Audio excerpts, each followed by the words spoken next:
Hey, thanks for joining me. I just double checked on my channel. About 8 months ago, I reviewed the first issue of Sleepwalker, and it went fairly well in terms of what people kind of felt in the comments. But there were a couple of people that just kind of came out of the woodwork and they were like, fuck you, Rob Norton YouTube channel, for thinking that Sleepwalker fucking sucks.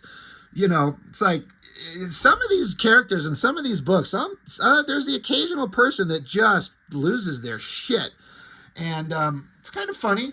Like, just because I don't like it doesn't mean you can't like it, for God's sakes. Anyway, I had number one, and when these books were coming out back in, this is 91, this is kind of round about the time somewhere, because it was my older brother and I that were reading these books. And we kind of just mutually shared them. Like, my dad would give us money, and we would go to the drugstore and grab whatever we kind of thought looked interesting. And sometimes my brother would grab something that I didn't think I'd be interested in, but we kind of bought them together and shared them. And then, as happens with kids, you suddenly get proprietary of them. They're like, those are my books, they're mine. And so I just started buying my own. Like, these are mine. Dad, we don't need money to split. I need my own fucking cash. Anyway, that being said, my older brother collected the Sleepwalker, and I just kind of got my hands on a couple random issues. So I had number one, showed that, and then I've got number five. It's part one of two, involving Spider-Man. That's not a bad way to get some attention on your brand new character. Introduce a brand new character and put Spider-Man in it. Darkhawk did the same thing. I know Spider-Man showed up in that. Punisher was there.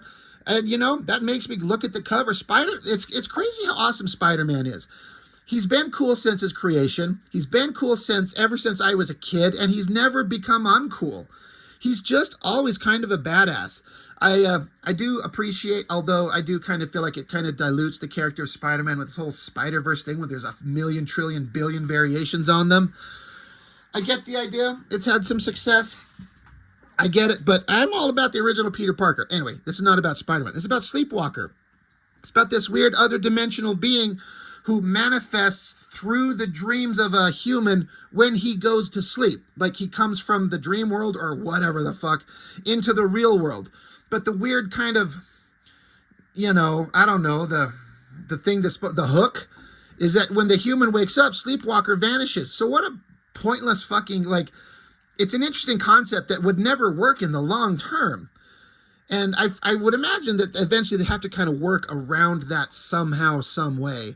Because you can't just have, the character, only shows up at night when the guy's asleep. What if he wakes up and has to take a piss right in the middle of a pivotal moment? My dumbass wakes up 5 times a night.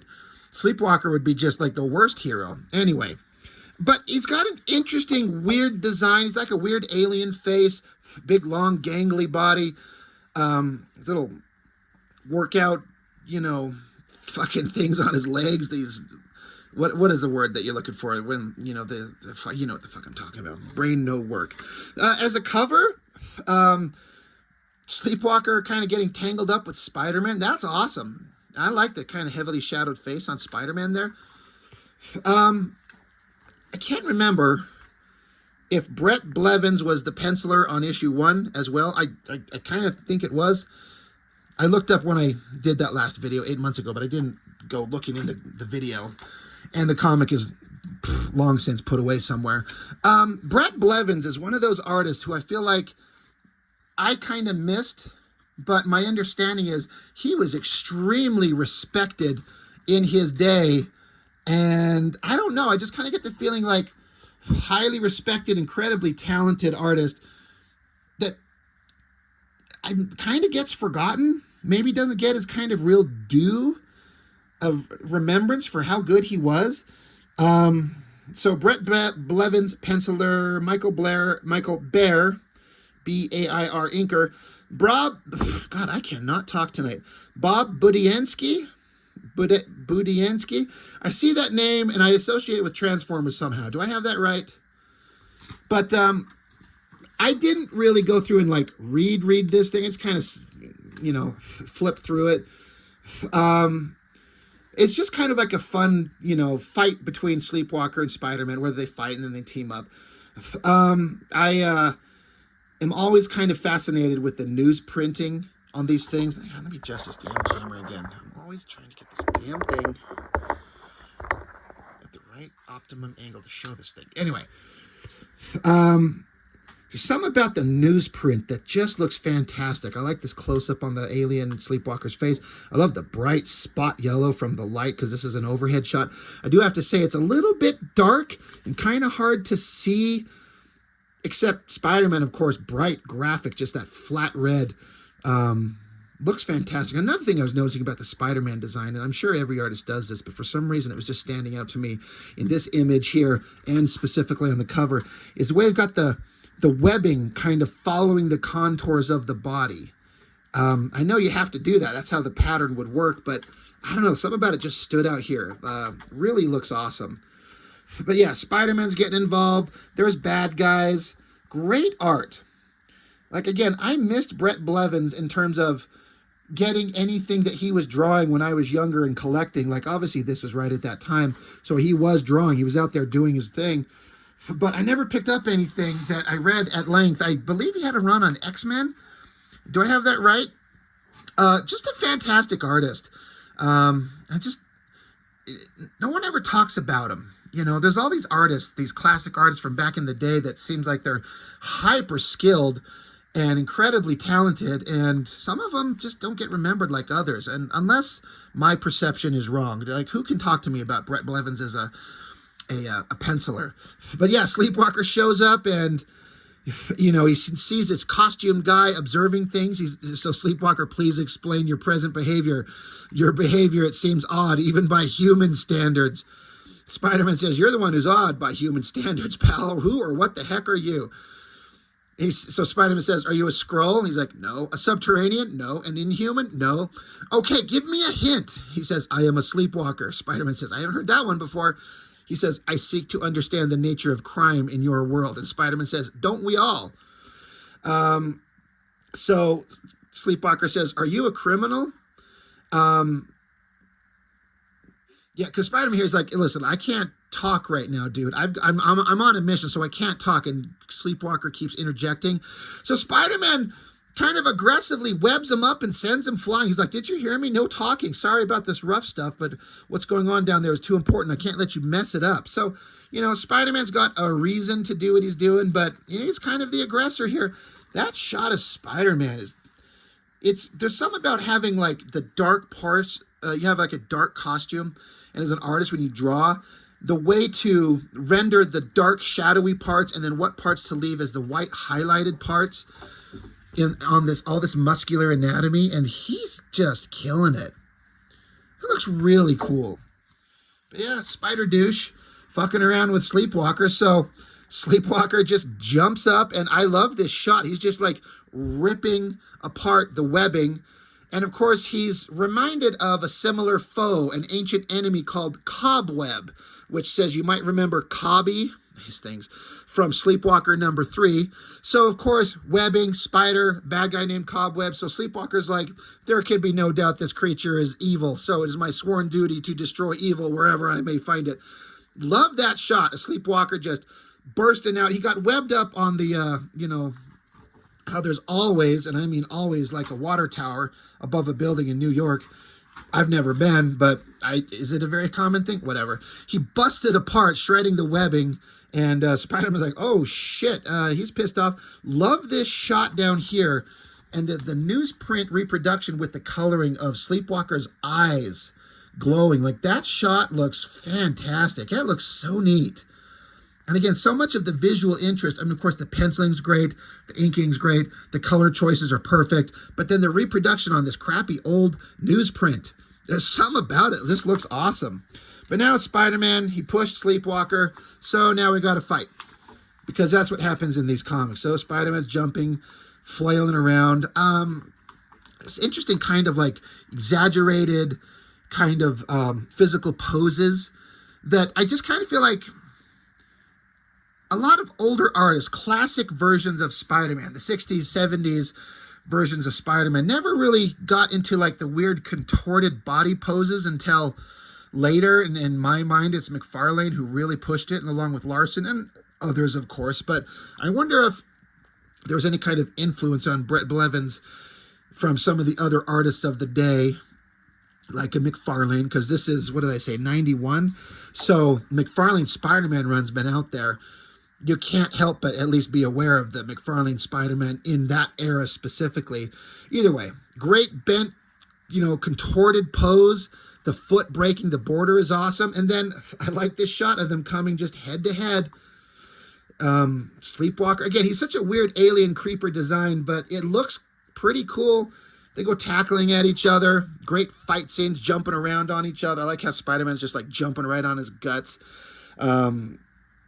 Sleepwalker's eye beams, he can like alter the state of matter to like make metal bars bend and grab Spider-Man, something to that effect.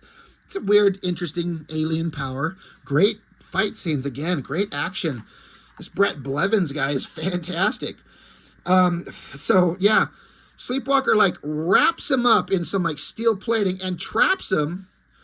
And Spider-Man's like, dude, the man in the car is the real evil ones, and he's escaping thanks to you. So Sleepwalker's like, well, I'll go find out on my own. Thank you very much. So Spider-Man, of course, conveniently fires a spider tracker. And Sleepwalker's like, maybe I misjudged this spider creature. Maybe I'm stupid too. Anyway, along comes Sleepwalker. Okay, right. I was like, how is the guy inside a car and then able to see him face to face? But he's out the sunroof of this like limo car or whatever it is. For a second, I couldn't figure it out. But the bad guy throws a grenade at him. Just boom, blows up in his face, drops Sleepwalker to the ground. A little bit later, Spider-Man's gotten free. Like that pose on Spider-Man there as he's getting free. Great shot of Spider-Man. Great tilted silhouette. Simple little shot down there. Spidey's off. And then, of course, you got the human... host is not quite the right word. It's not like he's possessed or bonded with, but whatever the nature of Sleepwalker, he comes from another dimension or whatever, but only when this guy's asleep. So he comes back to the guy's apartment, writes a note on some paper, and then as the alarm goes off, the guy wakes up, so thus disappears Sleepwalker, and he taped up this little drawing, a Spider-Man head, and said good, evil, with question marks on it, because Sleepwalker's trying to get some information from the human host guy. Artistically, so you've got the dog lying next to him asleep, and I love, because Sleepwalker disappears, and so the spider tracer that Spider-Man dropped on him falls off Sleepwalker. Look at this panel 4 here.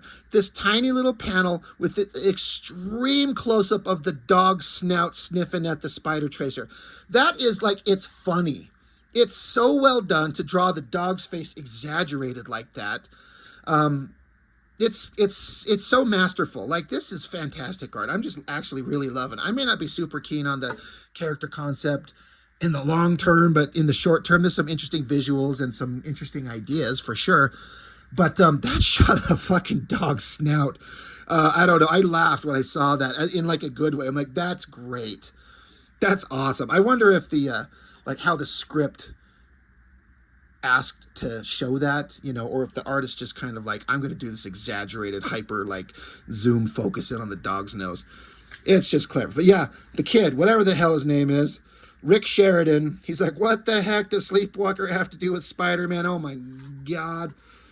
So of course Spider-Man tracks down the kid. He's like, what do you know about the big weird alien thing? My spider tracer was here, and Spider-Man's like, well, this kid doesn't seem to really know what's going on, and the dog's really friendly. So Spider-Man's like, I've been tracking the mutt for the last 3 hours. He's kind of pissed off. He doesn't understand the thing with Spider-Man. I like how the human kid, with the note that Sleepwalker left him, with the Spider-Man head, good or evil, and so he just circles good, goes to sleep. And so of course now Sleepwalker, he's got little floating little fucking multi-dimensional ice skates that he floats around on the air. So there's Spider-Man in a neat silhouetted shot. It looks like some Zipatone used on this upper portion of him to kind of just highlight the upper part of his body as it kind of fades into the shadow silhouette on the wall. Freaking beautiful. I would love to see the original art of that. That looks really neat. So gets back in Sleepwalker's face, and they kind of challenge each other, and Spider-Man's basically like, just stay out of my way. And Sleepwalker's like, all right, I got to make amends. I screwed up. So, you know, at least they're kind of on the same page.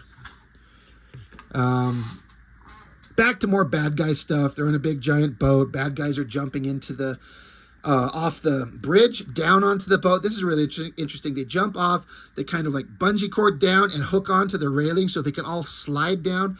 These shots of these like black clad criminals stealing, why they have a giant pile of cash? I mean, some kind of like, you know, fundraiser benefit. There was actual physical cash here, so they just show up and steal it. Again, spotting the blacks to show the dark outfit color, but then the highlights that you choose to show to keep it highlighted so you can see the figure. Those choices are tricky. He's really good at it. Really love that shot of the girl's face there. Look, again, looks like some zipatone utilized in kind of the shadow on her face. Again, I bet the original art to this stuff looks just absolutely beautiful. I always wonder, like, where are these pages? I wonder if he has them or if they sold them cheaply at some convention years ago. Spider-Man's down there. He's trying to swing out to get to the yacht. He's like, that boat's pretty far away already.